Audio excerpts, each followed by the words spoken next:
Hello and welcome to this latest episode of the Sales Circle podcast. The Sales Circle is your sales podcast that is designed to help you sell more. Whether you are a salesperson, sales professional, sales manager, entrepreneur, CEO, business owner, if you have to sell, then this podcast is for you.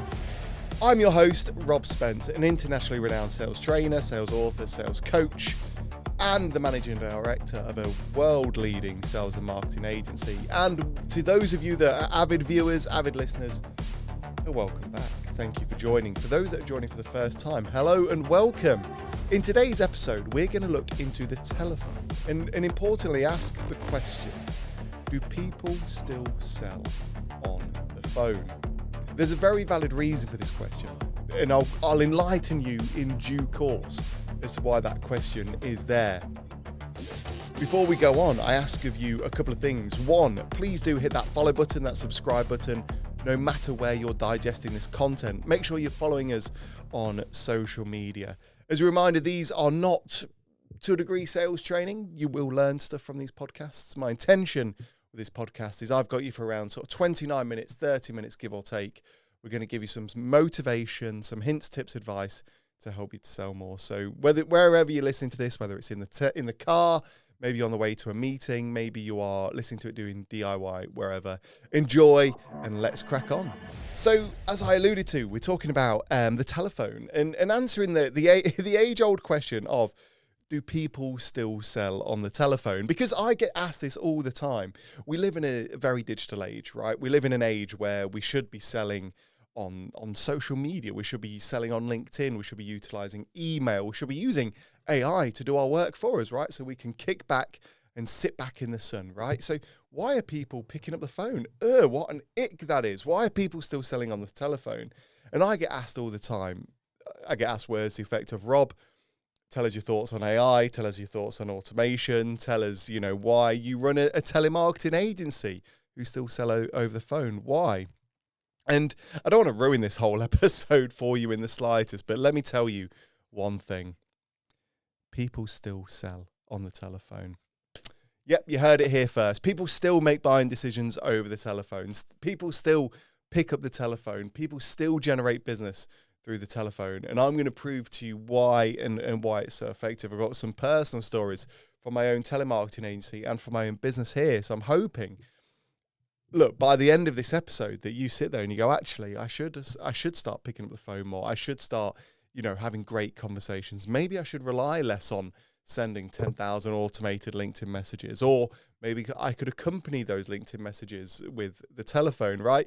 But look, let's look at some statistics. I don't like to kind of just say my thoughts and my feelings, but, what's the marketplace saying? What's going on in the world? Well, I've got one do you know what I've noticed? I can never say statistic. One statistic, I pulled it from Zendesk. We've all heard of Zendesk, a great sort of, you wouldn't call it a CRM, I guess, sort of like a customer communication tool, Zendesk.com. They say that despite the rise of digital channels, the phone remains a vital tool in sales. See, it's not just me saying it. Recent data indicates that 41.2%, I don't know whether that 0.2% matters, of sales representatives consider the phone their most effective tool for performing their job. So 41.2% of sales reps still say the telephone is vital for what they do. So, that's nearly a half. It's certainly over a third. So a lot of those people are still saying the telephone is really useful. Let's look at the challenges though, because, and we'll allude to this later on in the podcast, although yes, selling over the phone still does happen. You can generate great results on the telephone. It's not the be all and end all, right? It's not the thing that's going to make you a millionaire. Not one singular thing will. And this statistic here is from growthlist.co. They say the average success rate of cold calls hovers around 2%.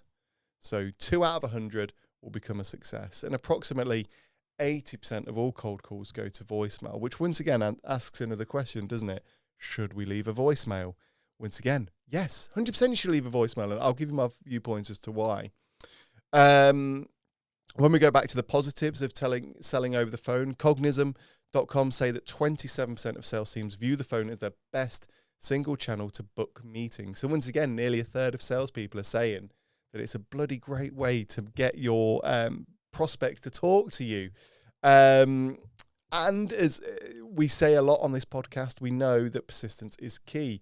A further study by growthlist.co says that 93% of leads that eventually convert are contacted on the 6th cold call attempt. So let's dive deeper into a couple of those. Before I want to share with you some of my personal stories. I own a telemarketing agency.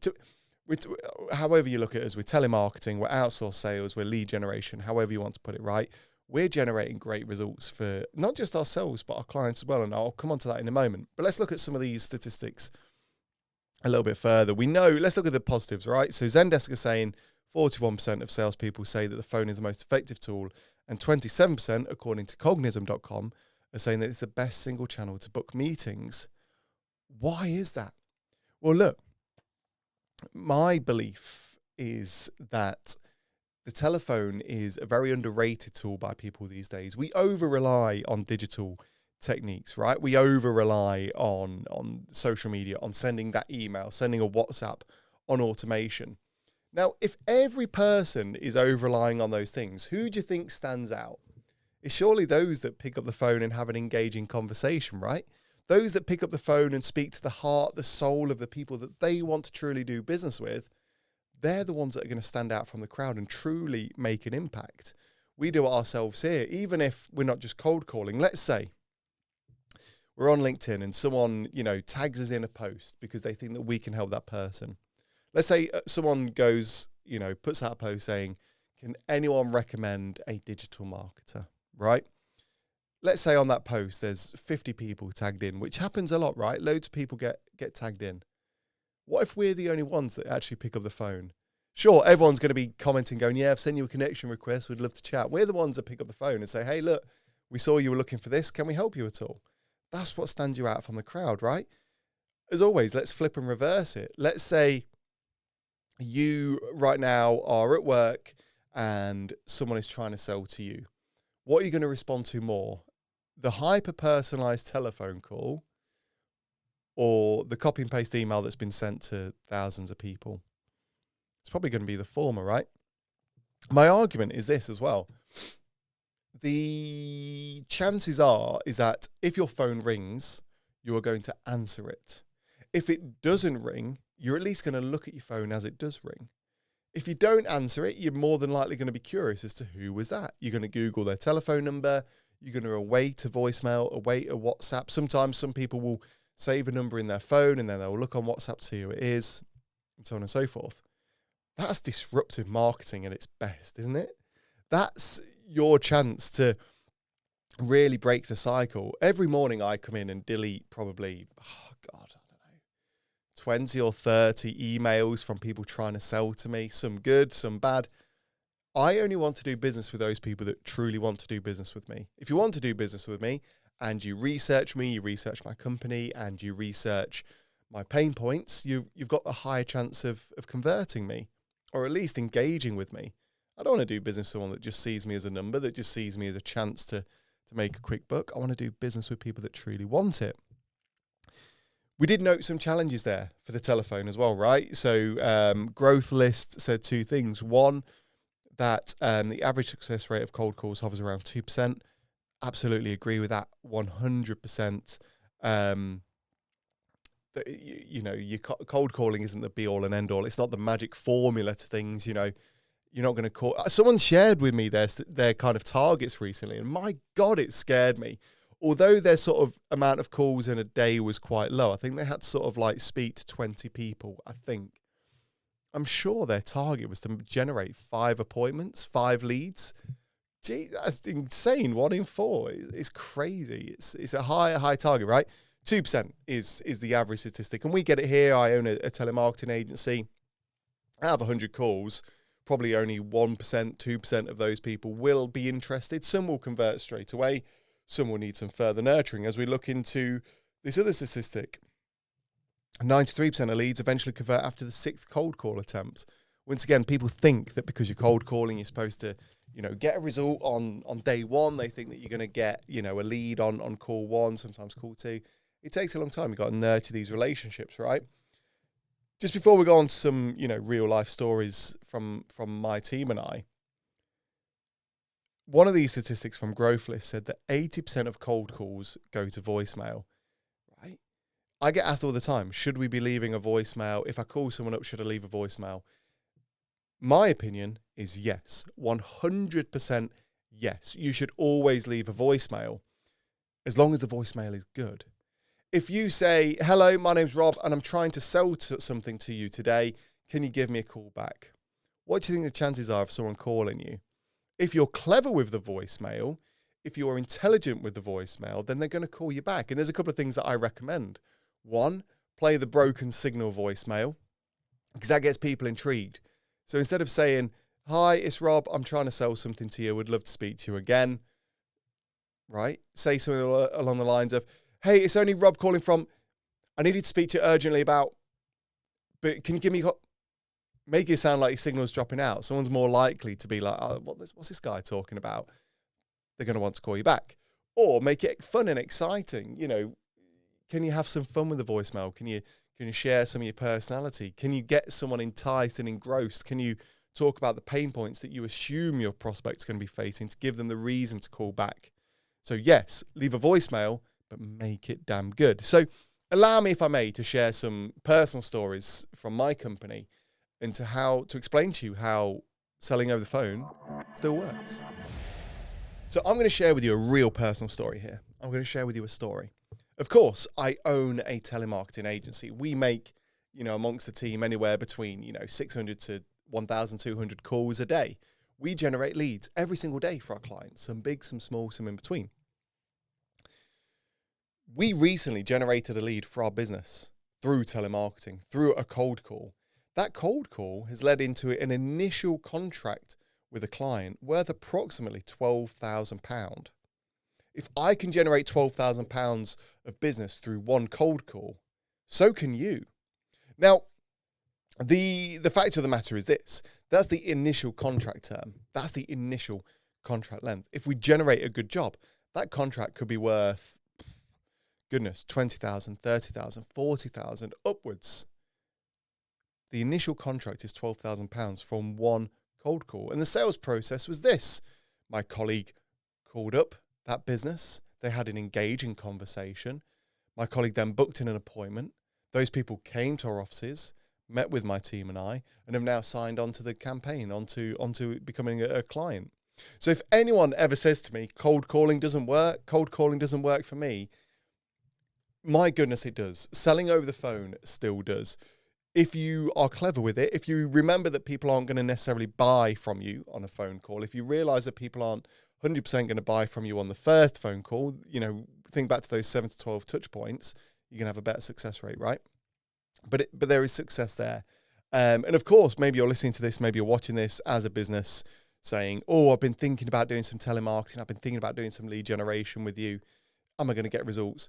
If we can generate £12,000 worth of business for ourselves in one phone call, we can do it for you as well.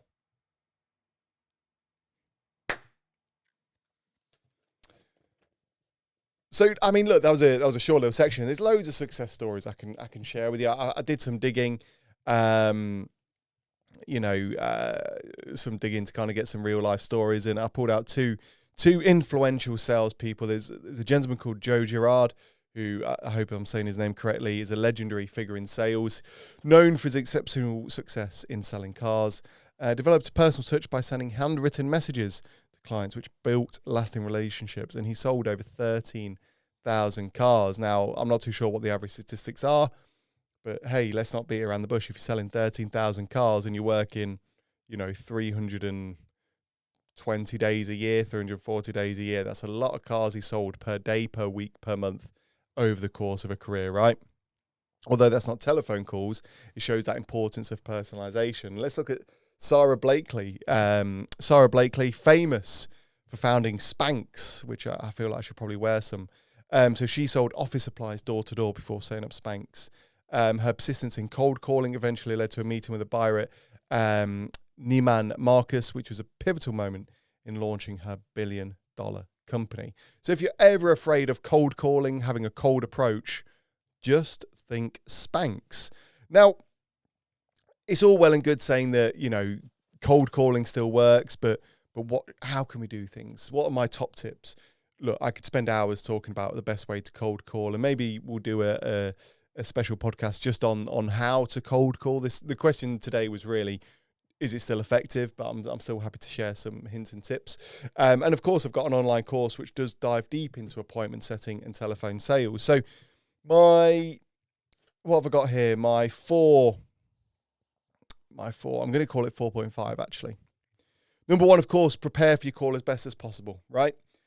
There is a massive difference between hitting and hoping and calling 100 people and hoping that you have a good engaging conversation. It's actually better to call 40 people but have 40 engaging telephone calls where you know them, you know their challenges, you've researched them, than it is to call 100 people and kind of hope for the best, right? So make sure you prepare. The power of the internet is incredible these days. You can find out so much about an individual, so much about a business within seconds, right? Sometimes just as you're calling them up. I used to, when I was selling over the phone food and ingredients, I would have a look at their menus as I was dialing them. Let me see what's on their menu. Because if they say to me, we don't need any butter, or I don't need any truffle oil, I can see all of the dishes that contain truffle oil. I can say, well, you do. And I can objection handle it that way, right? Of course, timing is critical. Timing is key. Now, you can ask 1,000 people and they will all say that the optimal time to cold call is different for each and every single one. Some people will say always avoid Fridays. Some people will always say avoid Mondays. Some people will always say avoid Christmas. Some people will always say the best time to call is between 4 and 5. There's some data to say when is the best time. We've found no real correlation as to the best time, best day of the week. Each their own, right? You know, the majority of people will argue that a managing director takes the Friday off so that they can play golf, they can unwind, X, Y, Z. I was speaking to a managing director yesterday, a good friend of mine, a client. He takes Wednesdays off. Go figure, right? Not everyone's the same. But studies do suggest that the best times are actually between 11 and 12 and between 4 and 5, particularly on those Tuesdays, Wednesdays and Thursdays. But the best thing to do is just mix it up and see what works for you and the people you're calling. Make sure your opening is good, okay? Once again, I see and hear so many openers on TikTok, on social media about the whole kind of, hey, would you hate me if this was a cold call? I'm going to be brutally honest with you. This is a cold call. You've got 2 seconds to hang up or can have 30 seconds to give my pitch. I'll be honest, it's getting a bit boring, get a bit monotone. Everyone's saying it now. It's boring as hell and quite unoriginal. However, make sure that your opener is engaging.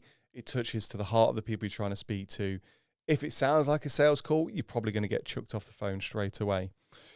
Tip number 4, make sure that you are persistent. Remember, persistence does pay off. No matter what statistic we look at, some people say people only buy after 7 or 12 touch points. The statistic I shared with you earlier says that, people will only buy after the 6th phone call and so on and so forth. Just make sure you are persistent. You're not necessarily going to get a result on telephone call 1. You're not necessarily going to get a result on telephone 2.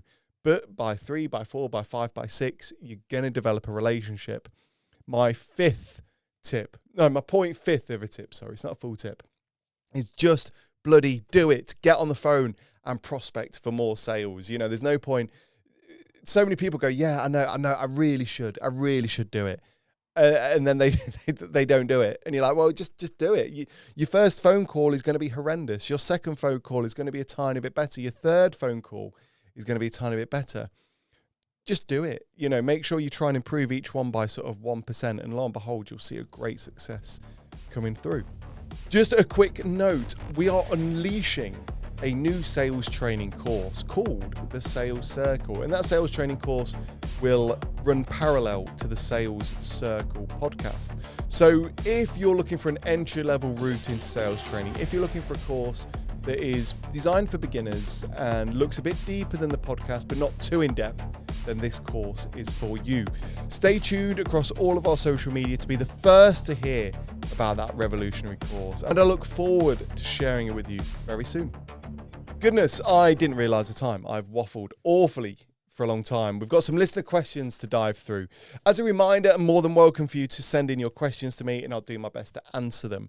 There's a couple of ways you can do that. You can either contact me on social media. If you search for the Sales Circle, you'll find an array of opportunities to message me.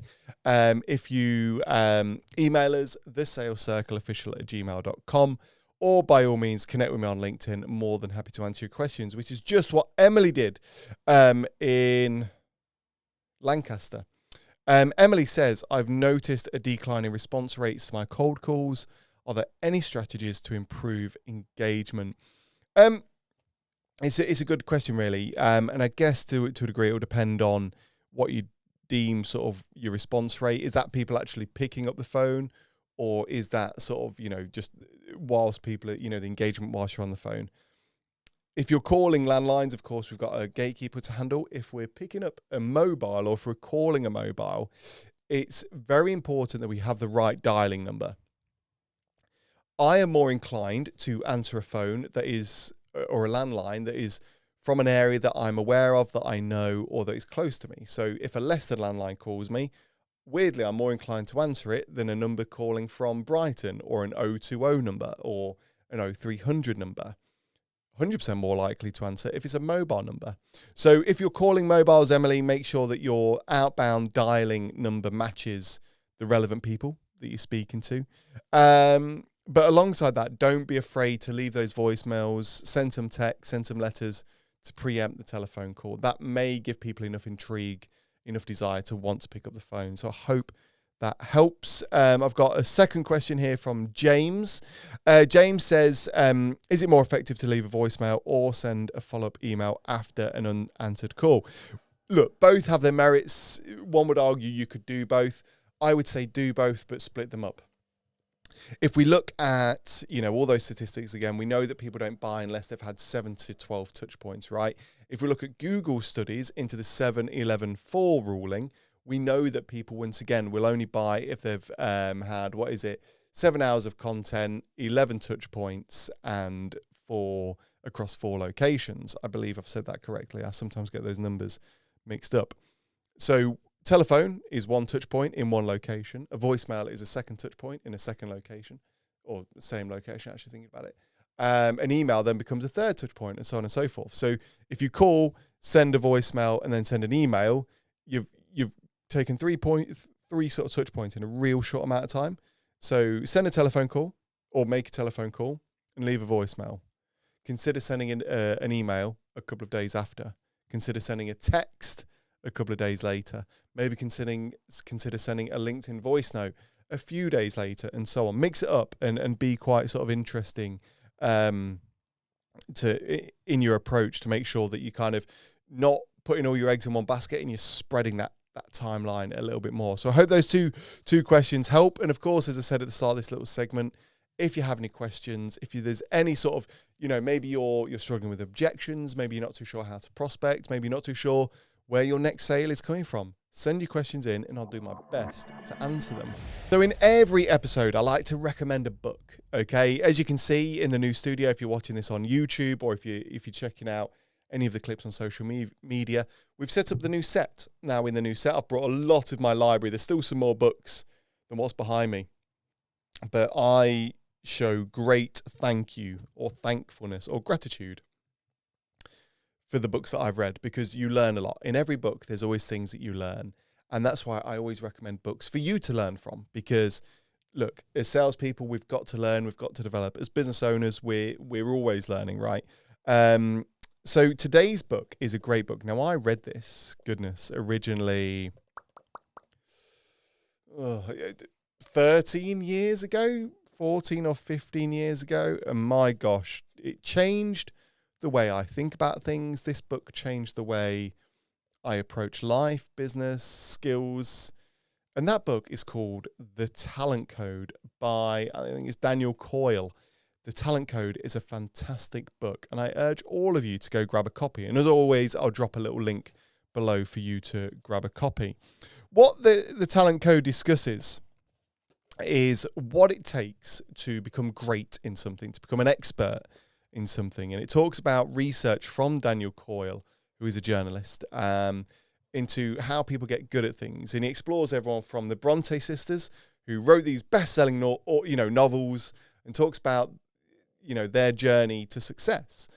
He talks about footballers, pro athletes. He talks about famous people who have all gone on to achieve great things in life, many of whom appear to be an overnight success, many of whom appear to have come out of nowhere and done really well, right? And what the talent code suggests is that that's a myth. The talent code suggests that in our brains, we have our neurons connecting our sort of motor functions, and what surrounds those neurons is a product called myelin. And by, I think it's 10,000 hours of practice or perfect practice, you develop that myelin so you become good. So I'll read the blurb to you. In the talent code, award-winning journalist Daniel Cole draws on cutting-edge research to reveal that far from being abstract mystical power fixed at birth, ability really can be created and nurtured. In the process, he considers talent at work in venues as diverse as a music school in Dallas and a tennis academy near Moscow to demonstrate how the wiring of our brains can be transformed by the way we approach particular tasks. He explained what is really going on when apparently unremarkable people suddenly make a major leap forward. He reveals why some teaching methods are so much more effective than others. Above all, he shows how all of us can achieve our full potential if we set about training our brains in the right way. It's a great book. Like I said, this revolutionized the way I think, the way I do business, the way I learn things, the way I develop my skills. It's a great book. I mean, to be fair, looking at it, I thought it was longer than this. You know, it's, 220 pages long, give or take, you know, but oh wow, it's a great book. And just the thought of, and that reminder that there is no such thing as overnight success, right? That actually success comes from repeated perfect practice. If we put in those 10,000 hours of practice, we in theory can become elite at that kind of skill. And the reason I'm sharing that book with you is because cold calling or selling over the phone becomes a skill. The more you do it, the more you develop that skill set, the more you get used to opening people up, the better you will become further down the line, to a point where you don't even have to think about it. So please do go ahead, you know, check out that link below, order yourself a copy, and I'll slowly wrap this podcast up. Sorry, I just got distracted by the time there. I could see in my little monitor there that we're on those kind of sort of 27 and a half minutes, give or take. So we'll start to wrap this episode up. First and foremost, do people still sell over the telephone? Absolutely, they do. I've given you real life stories from my own business. I've shared with you case studies from the founder of Spanx, okay, right through to statistics. If you're not utilizing the telephone within your sales and marketing toolkit, make sure you do as soon as possible. Thank you so much for tuning in into today's episode. It's been a while actually since I sat down. I bulk recorded the last few, so it's been a couple of weeks since I recorded them. But I really appreciate you listening. I really appreciate you watching. I appreciate you supporting the Sales Circle. As always, please do make sure you hit that follow button, hit that subscribe button. Make sure you're following us all over social media. We've got a great episode planned next week, which will come out, as always, on Thursday. So make sure you check it out. Thank you so much for watching. And until next time, all the best. And that's it for another episode of the Sales Circle. Make sure you hit that follow button, join us over on social media, and we'll see you next week.